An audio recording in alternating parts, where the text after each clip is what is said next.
हैं हल्ला बोल टीवी। मैं हूं सुशील कुमार सिंह। भाजपा नेता विजय सिन्हा के बयान से पटना से दिल्ली तक मच गया है भूचाल। विजय सिन्हा ने इशारा किया है कि नीतीश कुमार के दबाव में सम्राट चौधरी बने हैं मुख्यमंत्री। और उन्होंने क्या कहा है, क्या इसके मायने हैं, आइए समझते हैं हल्ला बोल टीवी के editor in chief Deepak Sharma से। विजय कुमार सिन्हा ने कुछ भी बाकी नहीं रखा। अब भी जो ना समझे वो अनाड़ी है वाली बात हो गई। पूर्व डिप्टी सीएम विजय कुमार सिन्हा ने सारी बातें साफ कर दी। उनसे जब पत्रकारों ने पूछा कि आपने सम्राट चौधरी को मुख्यमंत्री बनाने का, यानी भारतीय जनता पार्टी विधायक दल का नेता चुने जाने का प्रस्ताव भारतीय जनता पार्टी विधायक दल की बैठक में रखा, मीटिंग में रखा, तो विजय कुमार सिन्हा ने कुछ भी नहीं छिपाया। उन्होंने बवाल करने वाला बयान दिया है। विजय कुमार सिन्हा ने कहा कि मैं सिपाही हूं पार्टी का और कमांडर के आदेश पर मैंने सम्राट चौधरी के नाम का प्रस्ताव रखा। और उन्होंने यह भी कहा कि गठबंधन की राजनीति के लिए सम्राट चौधरी को भारतीय जनता पार्टी विधायक दल का नेता चुना गया, यानी मुख्यमंत्री बनाया गया। अब गठबंधन की राजनीति के लिए का क्या मतलब है? इसका मतलब सीधे सीधे यह है कि जो खबर आ रही थी कि नीतीश कुमार को जब लगा कि सम्राट चौधरी का नाम फंस गया है, अंतिम में आगे चलते चलते अंतिम में फंस गया है, तो सम्राट चौधरी कोप भवन में बैठ गए और नीतीश कुमार ने बाह चढ़ा लिया।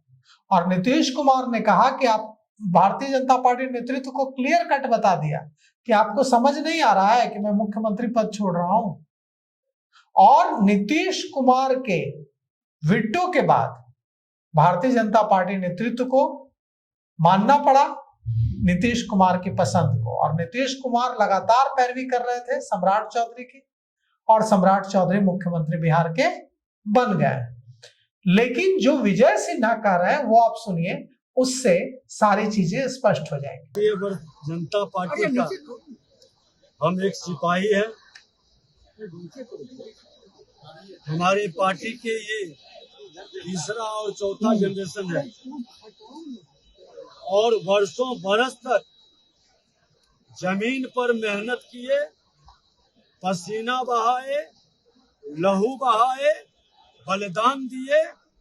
आज कमल खिलाने का अवसर आया और मैं भारतीय जनता पार्टी का सिपाही के नाते अपने कमांडर के आदेश के अनुसार गठबंधन की राजनीति को लेके चलने के लिए हमने सम्राट चौधरी जी के नाम का प्रस्ताव किया है। और भारतीय जनता पार्टी हमेशा त्याग तपस्या के बल पर बिहार के विकास, उन्नति और समृद्धि की ओर डबल इंजन की सरकार प्रधानमंत्री नरेंद्र मोदी जी के सपना को साकार करेगी। तो देखिए विजय कुमार सिन्हा क्या कह रहा है।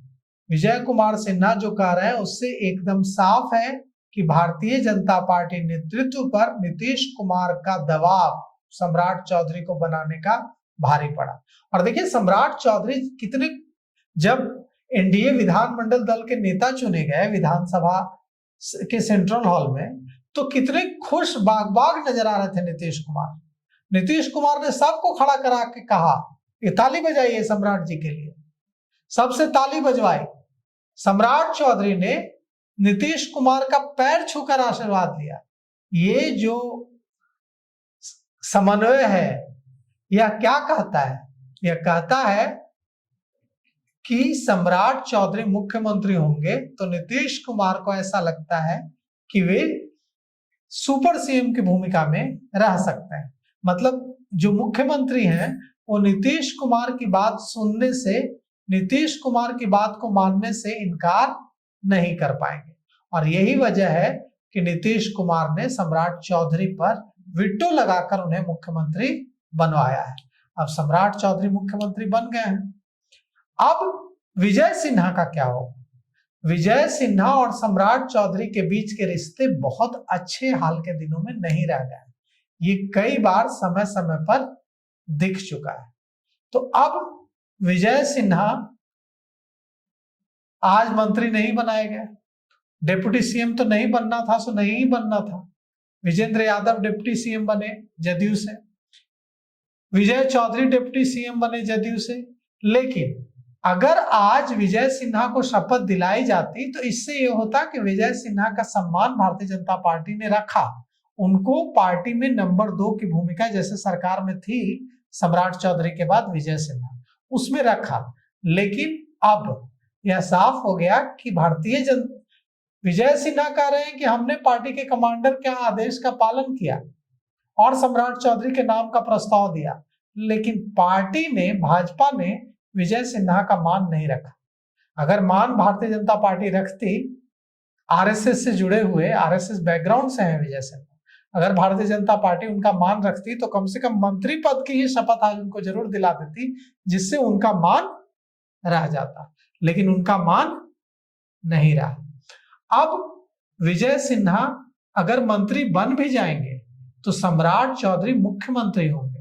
और हमारे पास जो हल्ला बोल टीवी के पास जो खबर है उसके मुताबिक भारतीय जनता पार्टी नेतृत्व ने सम्राट चौधरी को बिहार में फ्री हैंड दिया कि आप सरकार चलाइए, भारतीय जनता पार्टी की जड़ें बिहार में मजबूत कीजिए और ऐसी व्यवस्था बनाइए कि हम अब बिहार की सत्ता से न हटे।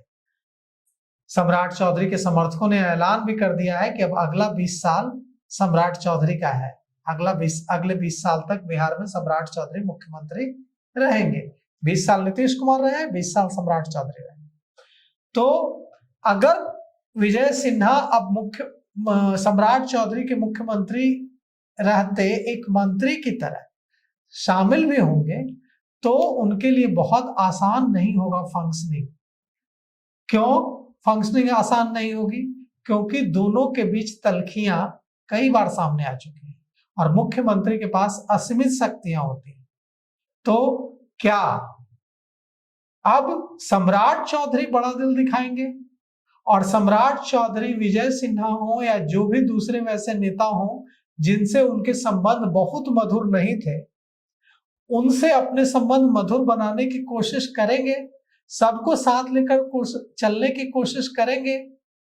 अगर वो ऐसा करेंगे तो हो सकता है कि जो रिश्ते की तलखी है वो दूर हो जाए और सम्राट चौधरी को उन लोगों का भी सहयोग मिलने लगे, कोऑपरेशन मिलने लगे जो अब तक उनको लेकर, सम्राट चौधरी को लेकर बहुत ज्यादा आशान्वित नहीं थे। तो अब यह सब कुछ सम्राट चौधरी के काम करने के तरीके पर निर्भर करता है कि सम्राट चौधरी अपने विरोधियों का दिल जीतते हैं या विरोधियों को सजा देते हैं। अगर विरोधियों को सजा देंगे तो दुश्मनी और बढ़ेगी, अगर विरोधियों को गले लगाएंगे, उनको सहनशील बनेंगे तो यह दुश्मनी खत्म होगी और सचमुच वो लंबे समय तक बिहार की राजनीति में सूर्य की तरह चमकते रहेंगे। तो अब देखना है कि सम्राट चौधरी जो भाजपा की ओर से मुख्यमंत्री बने हैं, लेकिन जो शक्ति मिली है वो नीतीश कुमार से मिली है। अब आगे क्या होता है? तो अभी तक इस पेशकश में इतना ही। देखते रहिए हल्ला बोल टीवी। धन्यवाद।